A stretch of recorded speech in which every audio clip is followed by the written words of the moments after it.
क्रमागत बोला है तो क्रमागत सीक्वेंस, जैसे पहले 4 आया, 4 के बाद अगली संख्या 5 है ना, 17 है तो 17 की अगली 18, ये होता है क्रमागत। तो 2 क्रमागत धनात्मक पूर्णांक, 2 कंजुगेटिव पॉजिटिव इंटीजर्स का सम योग कितना दे के रखा है, उनके वर्गों का 2 क्रमागत धनात्मक पूर्णांक ज्ञात कीजिए जिनके वर्गों का योग 365 है ना। तो सबसे पहले हमको क्या लेना पड़ेगी, क्रमागत धनात्मक पूर्णांक। तो पहला क्रमागत में पहला धनात्मक पूर्णांक, तो फर्स्ट पॉजिटिव इंटीजर अपन लेट से x मानते हैं उसको, x है ना। तो अगला क्या होगा x + 1, क्योंकि अगर 2 है तो 2 + 1 3 है ना। तो अगला क्या होगा, क्रमागत दूसरा पूर्णांक, तो x + 1 इसको कहेंगे। अब फिर जो बोल रहा है प्रश्नानुसार ये बोल रहा है कि इनका वर्ग, इनका स्क्वायर है ना, तो x का स्क्वायर प्लस x + 1 का स्क्वायर, इन दोनों संख्याओं के वर्ग, इन दोनों संख्याओं के वर्गों का योग। तो इसका वर्ग ये, इसका वर्ग ये, हाँ वहाँ बोला है ना वर्ग, इन दोनों संख्याओं के वर्गों का योग। तो इसका वर्ग ये है, इसका वर्ग ये है, इनका योग ये है, बराबर 365 है। बस यहाँ से अब हल करना चालू करना है। तो ये x square plus a + b के होल स्क्वायर से ओपन हो गई है, x square a square plus b square plus 2ab = 365। अब एक जैसे जो है उनको सॉल्व करो, तो ये 2x स्क्वायर होगा, ये प्लस का 2x होगा और 365 इधर आएगा तो माइनस का होगा, प्लस का ये जाएगा तो कितना बन जाएगा, माइनस का 364, ठीक है, = 0। ये आपका बन गया। यहाँ से अब और भी कर सकते हो, 2 ले लो कॉमन, तो 2 कॉमन लिए तो ये x स्क्वायर, ये x और ये 2 × 1 = 2 है ना, ये गया 2 × 8 = 16, 2 × 2 = 4, ये 2 को उधर लेके जाएंगे, 0 के बटे ख़त्म हो जाएगा, x square plus x minus का 182 बराबर 0।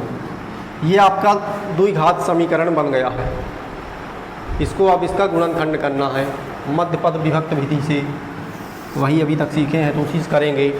तो क्या करते थे, a और c का गुणा कराते थे। तो a क्या है, 1 है, और c क्या है, -182 है। तो यहाँ से आएगा -182, 182 ऐसे हो गया कि 2 कॉमन ले लिए थे, तो 2 कॉमन लिए, 2 कॉमन ले लिया। अब 2 कॉमन क्या है कि इधर गुणांक में है, ठीक है, गुणांक जो बराबर के उधर भेजते हैं तो काहे में जाता है, भाग में। तो 0 के बटे 2 जाएगा तो क्या होगा, 0 होगा, तो कोई मतलब नहीं।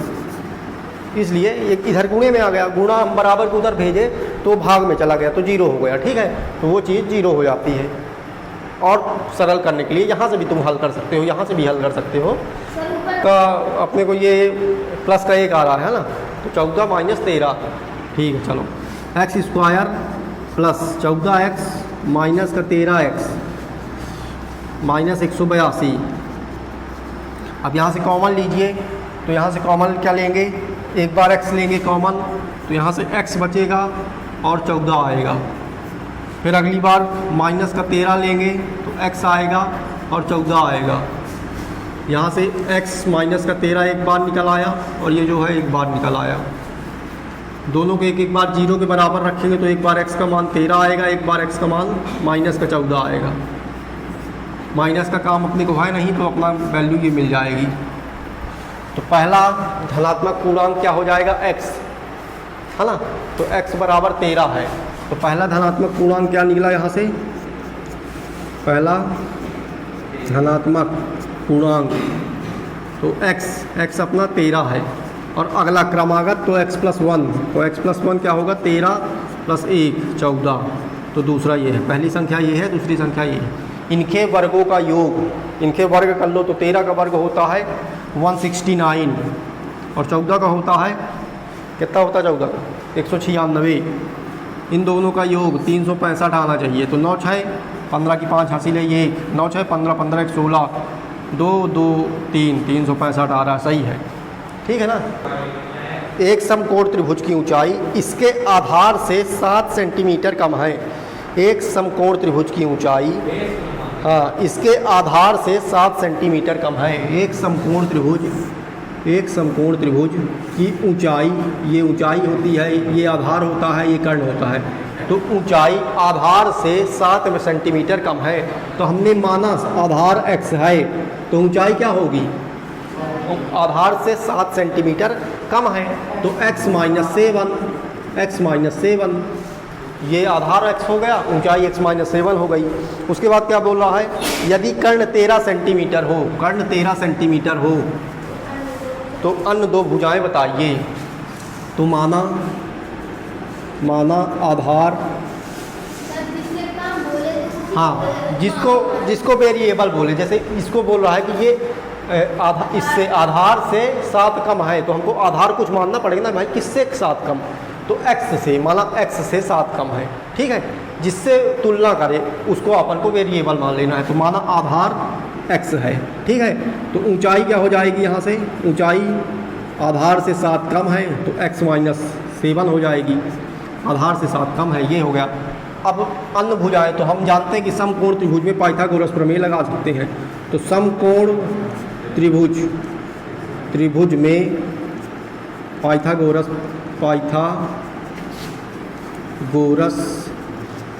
प्रमेय लगाने पर तो हम क्या जानते हैं, क्या होती है पाइथागोरस प्रमेय? लंब का स्क्वायर धन आधार का स्क्वायर बराबर कर्ण का स्क्वायर, है ना, यही होती है पाइथागोरस थ्योरम। तो लंब का क्या है?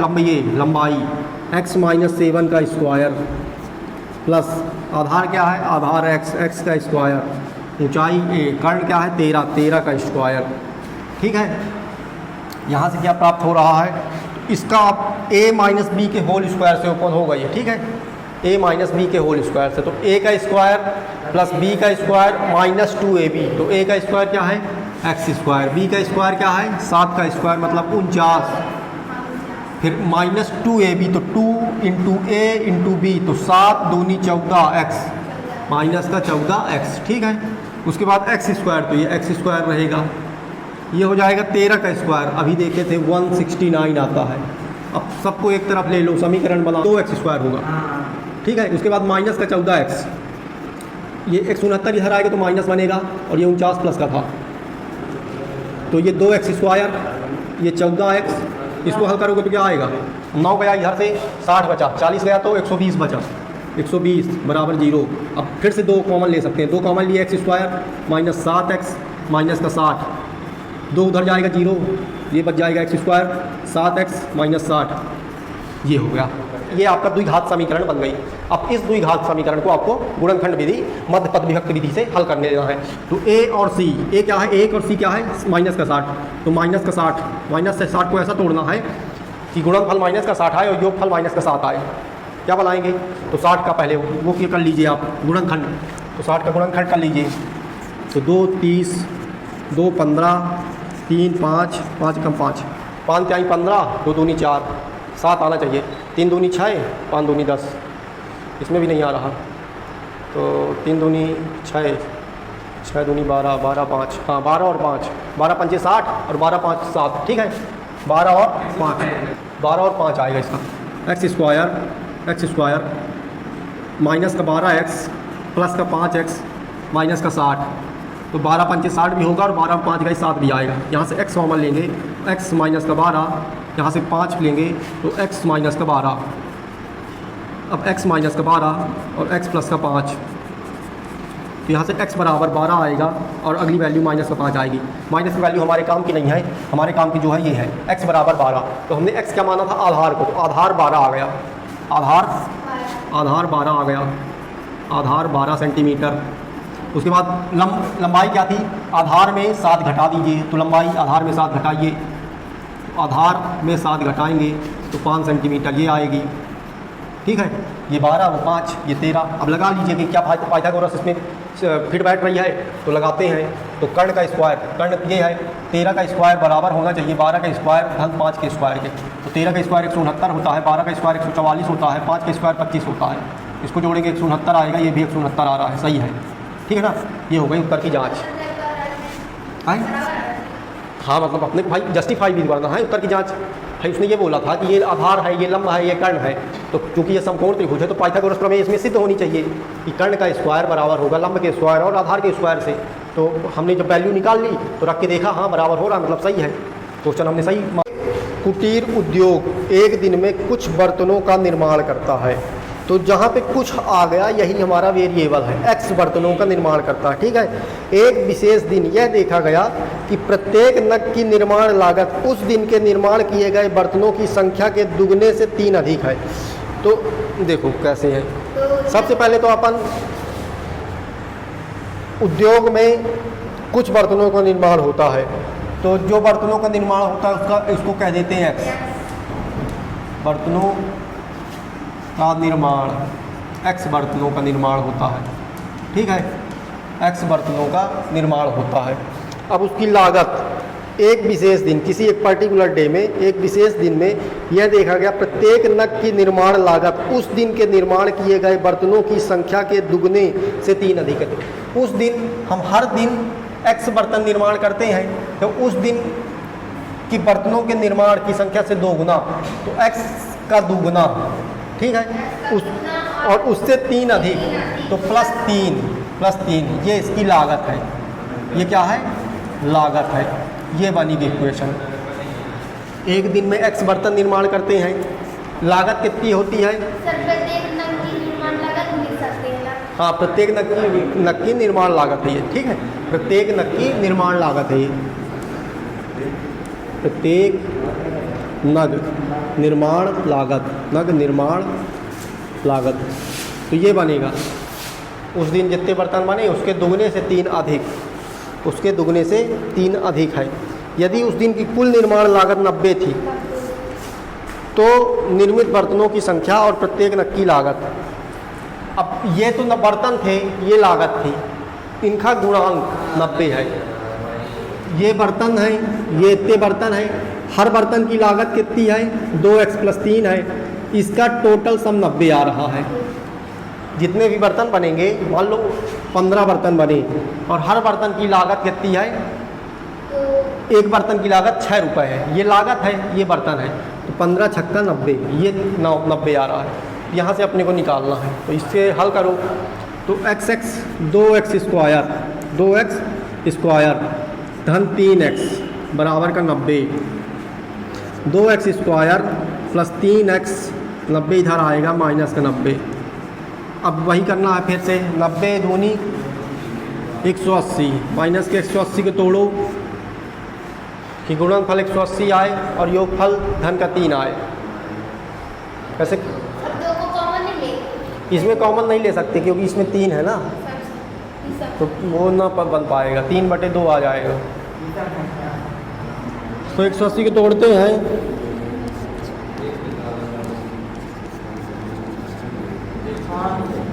कितने से? ये इसके अभाज्य गुणनखंड आए, 3 आना चाहिए, 5 × 15, 3 दूनी 6 दूनी 12, 12 और 15, 12 और 15 है ना, 12 15 का 15 और माइनस का 12, 12 15, ठीक है। 2x square plus 15x minus का 12x बराबर 90। हाँ, जब घटाओगे तभी ना प्लस का 3 आएगा। इन दोनों का गुणनफल माइनस के 180 आएगा। यहाँ से अपन, अब देखो मैं क्या कहा था, जहाँ पे कॉमन निकल जाए वहाँ पे व्यवस्था बना लेनी है, तो इसको आगे पीछे कर सकते हो, नहीं करना है चलो हटाओ, x बस कॉमन निकालो, तो x कॉमन निकालेंगे तो ये 2x बचेगा, ये 15 बचेगा। यहाँ से माइनस का 12 बाहर निकालेंगे तो x, माइनस 12 ना निकालेंगे, माइनस का 6 निकालेंगे, 6 निकालेंगे तो ये 6 दूनी 12, 6 दूनी 12x और प्लस 15 छक्का 90, 15 ये, तो यहाँ से 2 इक्वेशन आ गई। एक आए 2x + 15, 2x + 15 और एक आई x - 6, x - 6, एक बराबर 0, एक बराबर 0, x बराबर 6 आएगा। क्या? हाँ भाई हमको दोनों कंडीशन सेटिस्फाई करानी है कि गुणनफल माइनस का 180 आए और योगफल प्लस का 3 आए। तो हमको ऐसी दो संख्याएं चाहिए। तो हमने वो बाई चांस हो जाता है, लगभग ज़्यादातर कंडीशन में बन जाता है, वो अलग चीज़ है, लेकिन ऐसा पहले सबको नहीं मान लेना है। जैसे कि ये। हाँ, हमको क्यों ये और ये एक जैसी बनानी है, क्योंकि एक इससे हम दोनों को उभयनिष्ठ से एक निकाल लेंगे और जो बच जाएगा उसको एक, इसलिए हमको यहाँ पे 6 निकालना पड़ गया है ना, इसके जैसी बनानी है। ये 15 प्लस 15 माइनस 12 है। हाँ। तो यहाँ x हाँ, अल्टा पल्टी कर देते तो भी बहुत बढ़िया हो जाता। तब पहली बार में ये 12 आ जाता तो यहाँ से 2x कॉमन निकलता तो x और 6 आ जाता और उधर तो और बढ़िया बन जाता है ना, उसमें इतना दिमाग न लगाना पड़ता। अल्टी पल्टी कर लेते तो और सही शानदार बन जाता। कर सकते हैं यहाँ पर, मैं बता चुका हूँ, है ना, कोई दिक्कत नहीं। तो x का मान एक बार 6 आ रहा है, एक बार माइनस, तो माइनस तो अपन में काम कर रही है। अल्टी पल्टी कर लेते तो ऐसा बनता 2x² माइनस का 12x प्लस का 15x माइनस का 90, ठीक है। अरे तो इसको अंतर क्या आ रहा है, प्लस बड़ी संख्या है, अंतर कुछ नहीं होगा, प्लस का 3x। यहाँ से अपने को ये सरलता हो जाती कि इससे अपन 2x कॉमन लेते, यहाँ x बचता, यहाँ क्या बच जाता 6, यहाँ डायरेक्ट सीधे 15 ले लेते और यहाँ x माइनस 15 छक्का 90। तो ये पंचायत न करनी पड़ती है ना, तो एक बार में आ जाता, कोई दिक्कत नहीं थी। तो 6 आ गया और ये ठीक है। तो बर्तन एक दिन में कितने बर्तन बन रहे हैं, 6, और उसकी लागत कितनी है, तो 6 दूनी 12 3 15 लागत है। एक दिन में 6 बर्तन और 15 उसकी लागत, तो 15 छक्का 90, ठीक है। क्रॉस चेक कैसे कर लेते हैं।